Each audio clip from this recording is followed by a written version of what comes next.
À la rencontre des papillons. Ce matin, Adam demande à sa sœur Jade d'où viennent les papillons.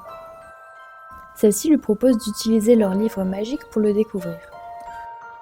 Quand il l'ouvre, les enfants rapetissent et atteignent la taille d'un insecte. Un magnifique papillon macaon les rejoint et leur propose de grimper sur son dos. « C'est parti !» s'exclame Adam.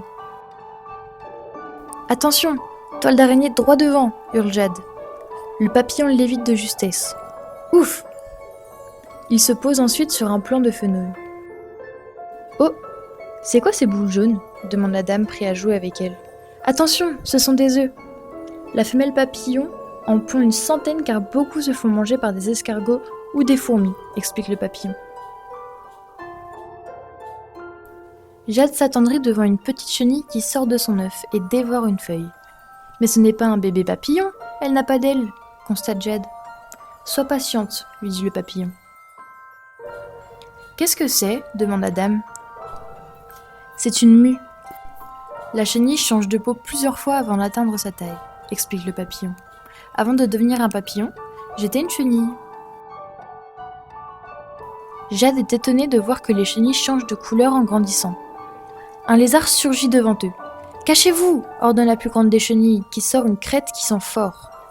« Oh, ça sent mauvais !» constate Adam. Le papillon et les enfants restent derrière une feuille en tremblant. Heureusement, le lézard s'éloigne à cause de l'odeur. Adam se cogne la tête contre une drôle de chose. « Ouille ! Regarde devant toi, dit Jade, en se demandant ce que cela peut bien être. Le papillon leur explique que c'est une chrysalide. La chenille s'est accrochée à une brindille et au bout de 2 jours, une enveloppe s'est formée. À l'intérieur de celle-ci, la chenille se métamorphose. Tout à coup, la chrysalide s'agite et un magnifique papillon apparaît. « Waouh, c'est magique !» s'exclame Adam. Le papillon sèche délicatement ses ailes multicolores. Les enfants sautent sur le dos du papillon juste à temps pour s'enfuir avant l'apparition de leur papa avec une débroussailleuse en main. Sur le chemin du retour, le papillon se nourrit du nectar de fleurs. « Vite, à l'abri! Il y a une averse et je n'ai pas de parapluie pour protéger mes ailes, » explique le papillon. « Je ne pensais pas que la vie d'un papillon était si dangereuse, » constate Jade. « Tu as beaucoup d'ennemis et aucun moyen de te défendre. »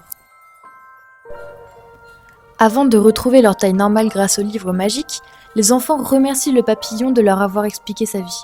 « Promis, nous demanderons à notre papa de conserver un espace d'herbe non coupé au fond du jardin, pour laisser les chrysalides et les petites bêtes tranquilles, » dit Adam.